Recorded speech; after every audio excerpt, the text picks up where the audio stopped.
immerse yourself into the world of Creepy Man. He's waiting for you. They said Clara levitated. They said her voice sounded like something drowning underwater.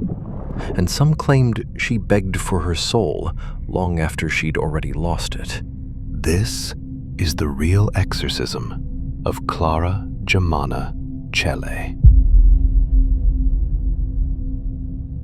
Clara was 16, quiet, lonely, raised in a Catholic mission school in Natal, South Africa.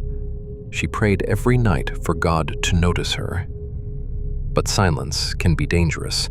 It leaves room for something else to answer. In her diary, she wrote, "God does not hear me. I need someone who will." She didn't realize she had just opened a door. The first signs came quickly. One night, the sisters heard laughing from Clara's room. Low, doubled, wet. A nun opened the door. Clara sat upright in bed, pitch-black eyes locked on hers, perfectly still. The nun whispered her name. Clara's hand shot out and grabbed her wrist. "He's standing behind you." The nun spun around. Nothing. When she turned back, Clara was lying down again, as if none of it happened. From that night, the haunting escalated. Clara began speaking fluent Latin.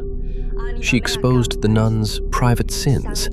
Doors slammed by themselves. Her bed shook every night. And a tall, faceless shadow stood outside her door at exactly midnight. During a rare moment of clarity, Clara whispered, "I prayed to someone else. Someone who promised to give me a voice." "Whose voice?" the priest asked. Clara smiled, too wide. "Yours." The candle beside him instantly went out. That same week, several attacks happened. A nun heard a child crying. Inside Clara's room, Clara whispered in a tiny voice, "I can't find my eyes," then lunged, screaming. The guard heard the scream behind him. He turned. Nothing. Turned back. Clara's face was inches from his. "He wants your mouth," she whispered, jaw unhinging unnaturally wide. Terrified, the mission finally summoned two priests, Father Erasmus and Father Mansuetti. The exorcism began before dawn. Cold filled the room instantly. Clara was tied down, but the ropes strained as if something stronger was pushing from inside her. The moment the prayer began, Clara levitated. Her skin sizzled beneath the crucifix. Two voices burst from her throat.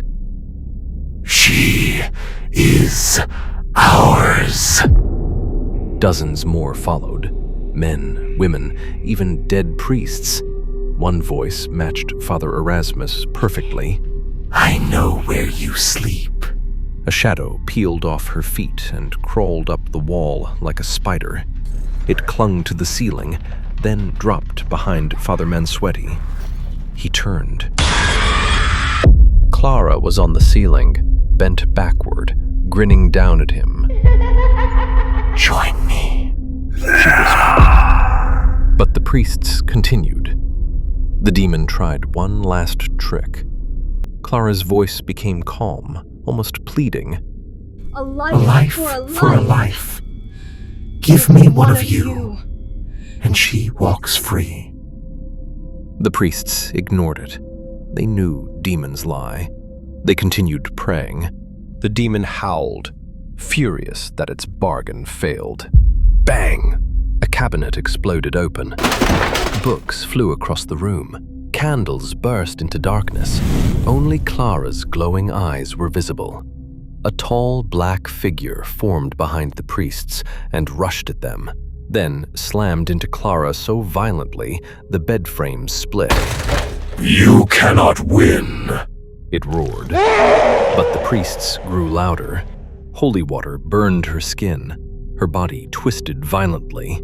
The entire room shook. Clara rose one final time, frozen midair, trapped in a silent scream. Then a metal scraping shriek tore through the room. A black mass erupted from her mouth, hit the far wall like liquid shadow, and vanished. Not bargained, forced. Clara collapsed, gasping. After a long silence, she whispered, "Is it morning?" She remembered everything, every whisper. Every night, something crawled into her dreams, promising she would never be alone again.